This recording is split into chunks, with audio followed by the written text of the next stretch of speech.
Hi, Paolo. Hello, good evening. Good evening sa iyo, Paolo. Sige, kwentuhan mo na ako, mahal ko. Anong maipaglilingkod ko sa iyo? At napatawag po sa Usapang LDR. Ayun, may girlfriend kasi ako for almost 8 years na kami. So, ano ba, nagkakilala kami. Magkababata kasi kami since ano pa lang, elementary. Since grade 1, classmate ko na siya. And then, high school, basta nagpatuloy yung friendship namin hanggang high school. College, mag-best friend kami pareho. And then, after college, naging kaming dalawa. Ayan. Tapos, ayan, so, 2014, nag-propose ako sa kanya. And then, she said yes. Ayan, kasi after nung college, nag-work kami pareho. Nag-decide kami na parang hindi naman namin sinadya, pero nakatira kami sa isang apartment. Pero ano yun, dalawang room, isang babae, isa sa mga lalaki, isa sa mga babae, so tig-tatlo lang yun. Tapos parang bigla na lang na umalis yung iba hanggang sa kami na lang dalawa yung natira, kaya naghanap na lang kami ng ibang marerentahan. Ayan, tapos since gano'n na yung setup namin at mahal na mahal ko naman yung tao, ayan, nag-propose ako sa kanya and then she said yes. Ayan, so that was 2014, so 5 years ago. Long engagement, hindi pa kami kinakasal hanggang ngayon. Okay. Ayan, so nagpunta siya ng USA last almost 3 years na. August 2016.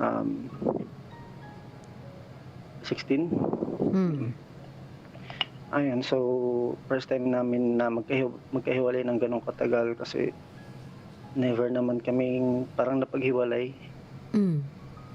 Ayan, so matagal kami, parang 5 years na kami sa relationship. Tapos malaking challenge sa amin yung long distance relationship dahil parang lagi kaming, kasi yung oras pa lang medyo hindi na kami nagtutugma, hindi kami nagkakasundo. Pero kahit na ganun, win-work out naman namin, nag-isip kami ng paraan paano namin maayos yung paano kayo mapag-usap, paano kayo makapag-communicate, ganyan. Okay. Tapos itong mga nakaraang taon kasi, since nung umalis siya, parang merong nawala sa akin sa sistema ko na like kung parang may nawala sa akin na malaking bagay, parang parte ng katawan ko na nawala sa akin, nawala ako sa focus. Tapos na-start akong ma-depress. Ayan. Tapos kapag magkausap kami, like ko namang sinasabi sa kanya na okay lang, ganyan, wala ako. Kapag kinakamusta niya ako, sinasabi ko na maayos lang, ganyan. Kahit na, ayan, sobrang namimiss ko na. Pero, ayan, itong huli kasing mga buwan, medyo hindi na kami nagkakaayos dahil lagi siyang galit, lagi siyang mainitin yung ulo. Ganun. And then, parang nagkakasumbatan na. Simula nung magsimula yung ganun. Simula what? Din na, ha? Simula what? Kahit naman nung umalis siya, medyo hindi na kami nagiging okay na mag-usap. Tapos parang naging mainitin na rin yung ulo niya. Kahit naman na nandito siya sa Pilipinas. Ayan, pero like ko namang inuunawa. Hello? Yeah, I'm here. Like ko namang inuunawa yung sitwasyon kasi sa relationship namin, ako naman yung lagi umintindi, ako naman yung lagi. Oo, pero what seems to be the problem ba? Anong problema? Anong nag-iignite ng fire para uminit yung ulo niya? Anong nagiging cause ng friction between the two of you? Ayun, sa third party naman, never naman akong nagkaroon ng, wala kaming issue sa ganun. Third party, so ano lang talaga, parang perfectionist lang kasi siya. Gusto niya laging maayos, ganyan. Maayos Parang, ang alin? naano ko kasi siya, parang na-spoiled ko kasi siya sa relationship namin. Na lahat in order. Tapos sa sobrang tagal din kasi nung, di ba, nag-propose ako sa kanya ng 2014. So parang nainip na rin na mabagal yung progress, hindi namin na asikaso ng maayos, hindi nakapag-ipon ng tama. Okay. Kaya parang nainip na nga rin siya hanggang sa umalis na siya, hanggang sa kinailangan niya ng mag-abroad. Ayun, tapos kasi plano niya umuwi ng November. Okay. Kaya lang nagkaroon siya, this November, kaya lang nagkaroon siya ng problema sa papers. Ayan. And then last July, nagkasundo kami na yun, maghiwalay na lang kasi pareho na kaming stress, pareho na kaming hindi maayos yung mental health namin dahil nga sa sobrang yung pinagdadaanan namin, tsaka yung ugali namin pareho. Dati hindi naman ako mainit yung ulo, pero naging mainitin na rin yung ulo ko. Dati naman ako mapagpasensya, pero parang simula nga nung sobrang tagal na namin hindi nagkikita, parang nagbago na rin ako. Ayan, so we broke up last July. Okay. Ayan. And then may namit ako na mas bata sa akin almost. Ang age gap namin ay 8 years. So dati ko na siyang nakakasama sa isang organization. Ayan, tapos di ko naman nasabing na-fall, pero parang nagkamabutihan kaming dalawa. Nung isa. Tapos ayun, yung alam mo yung parang kasi sa relationship namin ni Kim, yung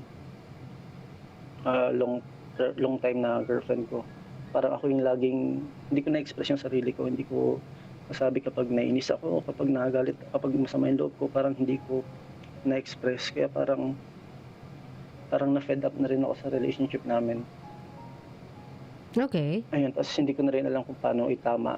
And then nag-break nga kami last July. Tapos itong na-meet ko naman, parang itong sa relationship na to, parang kung ano man yung, actually wala lang kami relasyon, pero kung magtutuloy, parang ito na yung pagkakataon ko para itama na yung mga mali kong pag-handle sa relationship. Okay. Ayan, tapos and then a week ago nagkausap kami uli ni Kim, and then sabi niya naging okay na yung papeles niya, baka January makauwi siya.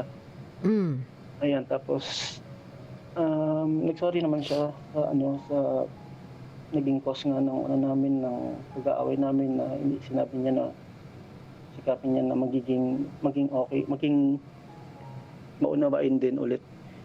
Ayan. Okay, if merong talks about this na parang ayusin ko yung sarili ko, itatry ko i-augment yung nagawa kong mali, try kong baguhin yung wrong attitude ko. Kung meron kayong usapan ni Kim, which is your ex-fiance, na ganito, then ano yung isa?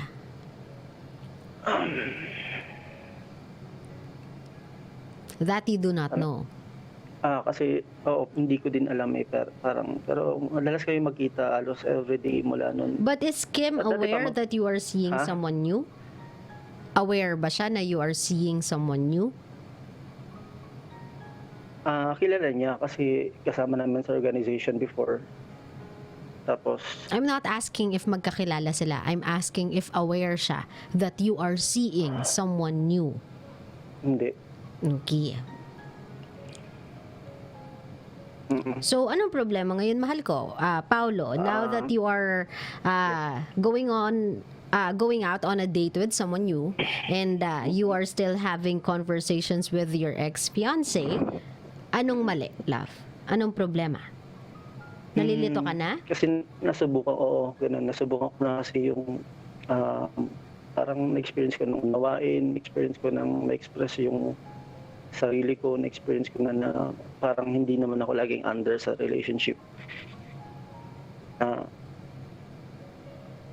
Ayun, kaya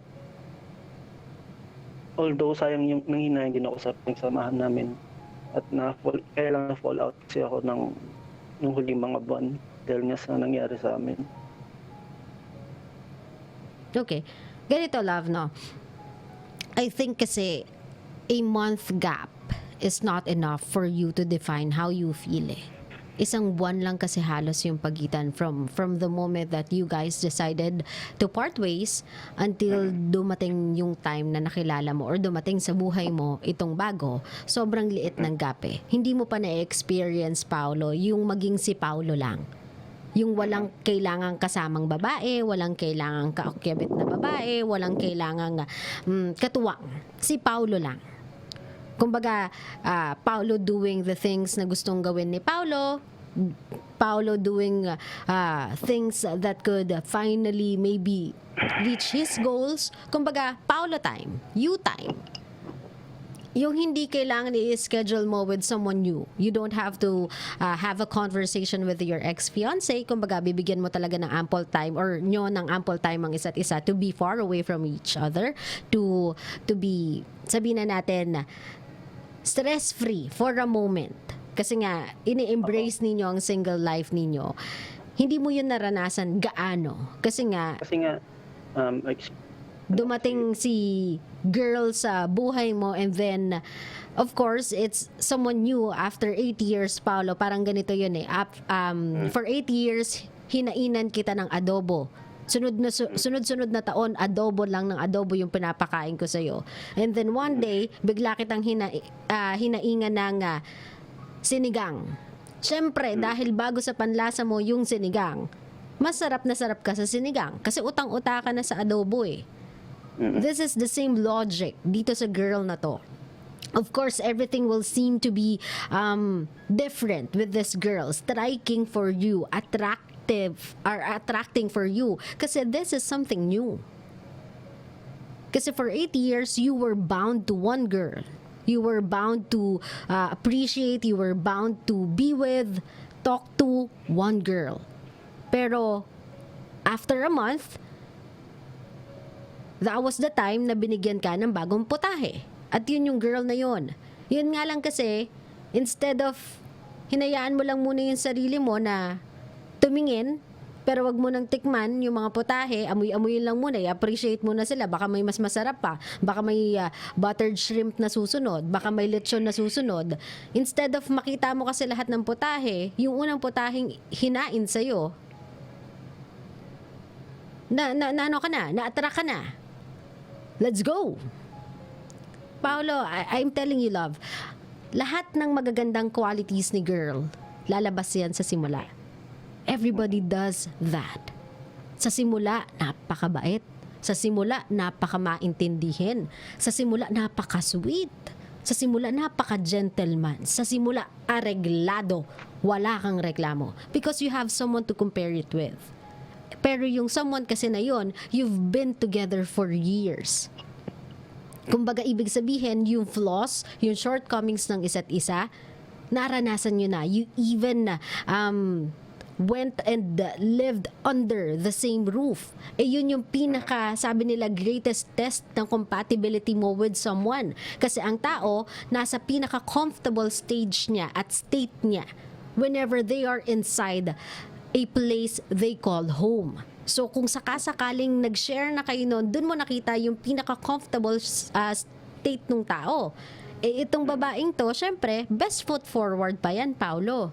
Yan pa yung mga tipo ng babae na kung kakain ng spaghetti, ang gagawin, iikutin mo na sa tinador yung spaghetti. Kasi yun yung tama eh. Yun yung lakas makapabebe eh.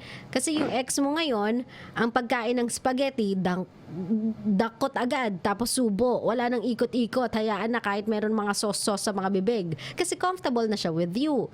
So, all I'm saying is, Paolo, everything that you are seeing right now in this new girl of yours, it's introductory.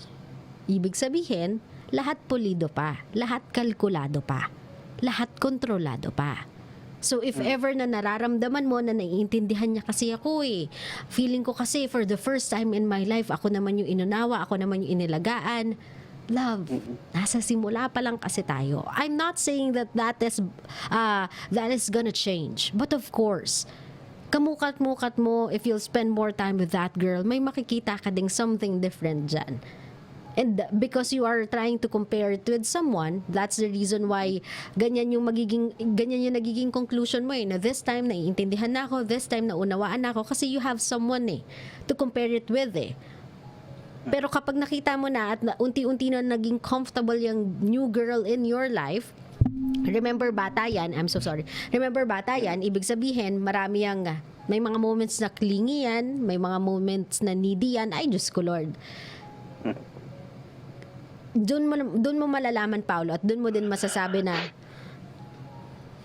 yung ex ko kasi hindi naman ganito ganito pala to, sobrang clingy naman, ay, grabe naman yung pagka-needy nito, kailangan alam lahat, ay grabe naman pagkasilosa naman to. Kumbaga everybody at lahat ng babae, for that matter, may mga flaws kami at may mga shortcomings kami. Not because may nakikita kang maganda sa kanya na hinahanap mo sa akin, that automatically means that girl is better than me. It's just that nakikita mo pa lang sa kanya yung gusto mo dapat na nakikita sa akin. Naiintindihan mo ko, mahal ko? I think what I am trying to propose here, Paolo, since you are still having a conversation with your ex-fiance, and you are still going out on a date with this girl, I think, Paolo, it is just but smart that you have to spend time alone muna.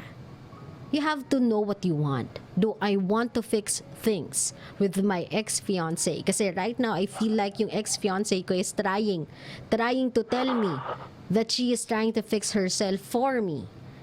Or do I want a new venture sa romance or sa personal or sa romantic life ko? Pero this one, you have to do alone. This one, kailangan mong bigyan ng ample time yung sarili mong mag-isip nang hindi agad muna sumusungkab. Hindi porket nakahain yung mga putahe, kakain ka na kahit busog ka pa. Naiintindihan mo ko, mahal ko? I mean, now you have the options kasi. Dati you do not have that Dati you just have one option and you have to stick with it no matter what. But now kasi you have another one on your plate. And right now, I think you're just grabbing everything. Both at the same time. Kasi, ang tagal mong, kumbaga, na-jeta sa ganong klase na this time around, meron na akong choice. Grab ako nito.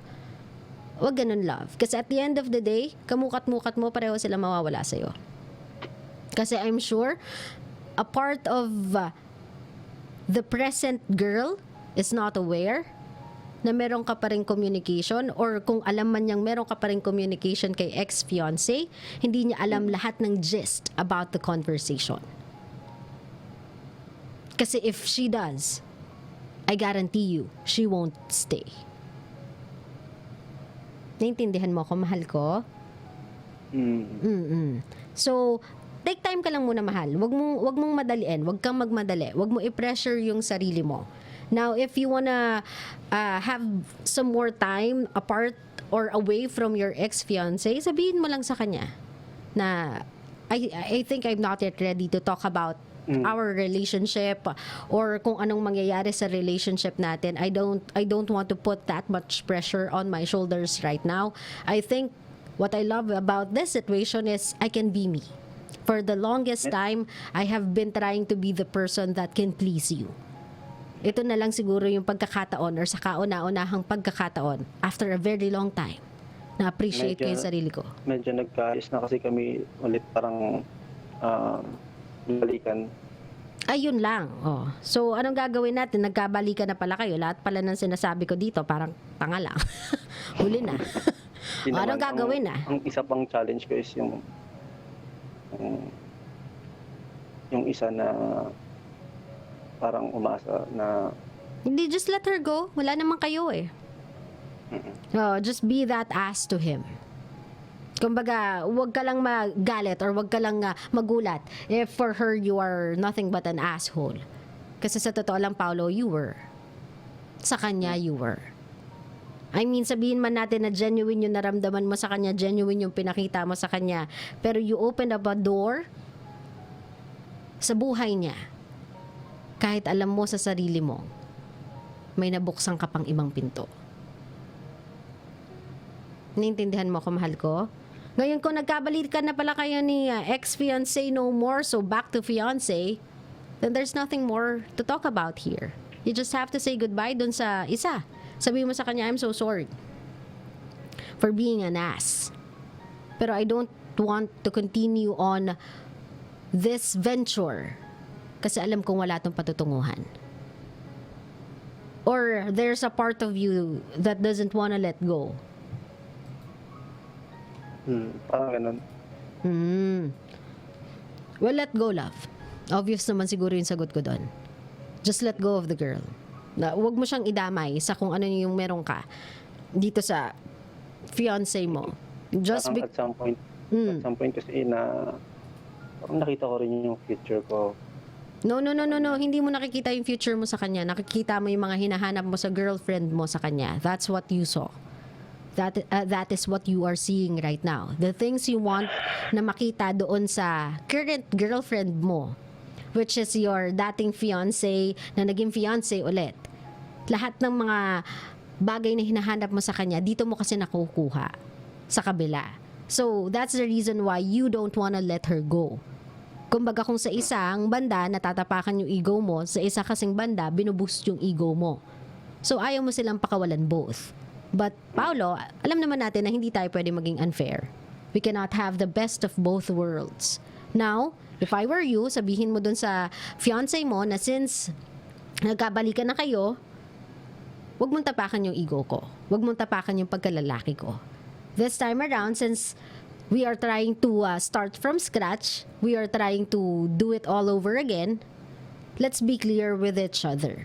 There are certain things that I will no longer do. One of those things are, I'll never be so adamant, never again, to please you. I'll never change who I really am just to please you.